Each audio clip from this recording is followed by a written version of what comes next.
Hello students. हमें एक question दिया गया है, इस क्वेश्चन को पढ़ते हैं और इसको सॉल्व करते हैं।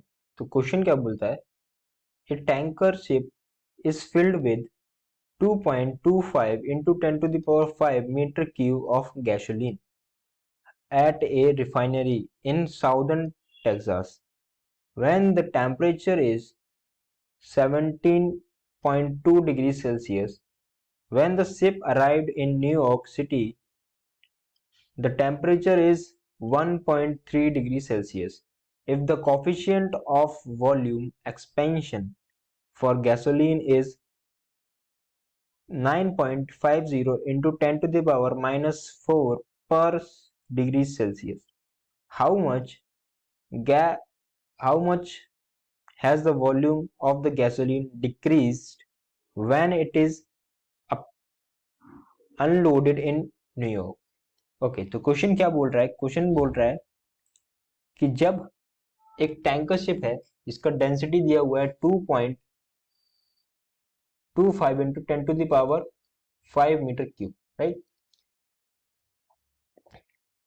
तो refinery in southern Texas when the temperature is 17.2 degree Celsius. उसके बाद क्या होता है, शिप जो है वो अराइव होती है। ओके, शिप जो होती है वो क्या होती है, अराइव होती है।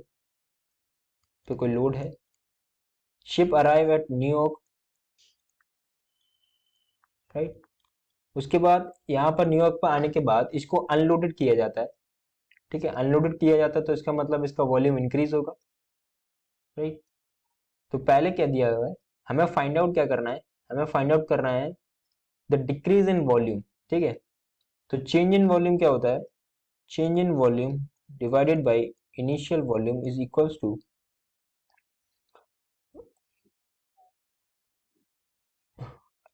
अल्फा वी, मतलब volume expansion into change in time, right. ये हमारे पास होता है। तो अब क्या करते हैं, हम देख लेते हैं हमें क्या क्या गिवन है। ठीक है, तो सबसे पहले टेम्परेचर दिया हुआ है 17.2 डिग्री सेल्सियस से कितना चेंज हो रहा है, 1.3। तो चेंज इन टेम्परेचर अगर निकालेंगे तो क्या आ जाएगा, change in temperature is equals to 17.2 minus 1.3। ये किसके इक्वल हो जाएगा, 9.15.9 के इक्वल हो जाएगा डिग्री सेल्सियस। ठीक है, अब चेंज इन वॉल्यूम निकालना है तो क्या हो जाएगा, change in volume is equals to initial volume को मल्टीप्लाई कर देते हैं ऊपर, इनिशियल वॉल्यूम अल्फा भी मतलब volume expansion change in temperature, right. अब हमें क्या वॉल्यूम एक्सपेंशन भी दिया है। ठीक है, वॉल्यूम एक्सपेंशन कितना दिया हुआ है, वो है हमारे पास 9.50 into 10 to the power minus 4 पर डिग्री सेल्सियस, राइट। तो इनिशियल वॉल्यूम भी हमें दिया हुआ है, इनिशियल वॉल्यूम कितना है, initial volume is equals to 2.25 into 10 to the power 5 metre cube, right. अब सारी वैल्यूज पुट करेंगे, यहाँ पर वैल्यूज पुट करेंगे तो क्या आंसर आएगा, वन बाई वन करके वैल्यूज पुट करते हैं।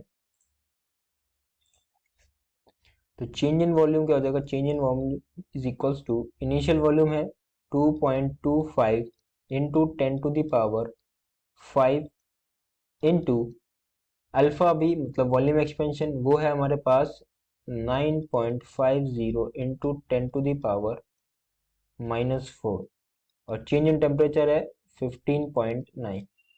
इसको जब सिंप्लीफाई करेंगे तो हमारे पास क्या आ जाएगा, चेंज इन वॉल्यूम हमारे पास आ जाएगा 3400 मीटर क्यूब, जो कि हमें फाइंड आउट करना था, हमें फाइंड आउट करना था।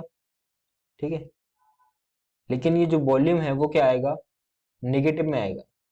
ओके, बिकॉज टेम्परेचर यहाँ पर क्या होगा, यहाँ माइनस हो जाएगा, यहाँ प्लस हो जाएगा, तो ये माइनस का टेम्परेचर आएगा, तो इसलिए यहाँ पर भी हम माइनस रखेंगे। ओके, सो वॉल्यूम क्या आएगा, माइनस का आएगा। तो जो माइनस साइन क्या रिप्रेजेंट करता है, ये रिप्रेजेंट करता है कि वॉल्यूम क्या हो रहा है, डिक्रीज हो रहा है। ओके, क्योंकि इसमें से जो लोड है वो हटाया जा रहा है न्यूयॉर्क सिटी पे, तो इसकी वजह से वॉल्यूम क्या हो रहा है, डिक्रीज हो रहा है। तो माइनस साइन भी क्या रिप्रेजेंट करेगा, कि decrease in volume. So hence we can say that the option D will be the right answer of this question. So finally we can conclude that option D will be the correct answer. So I hope you got the solution. Thank you.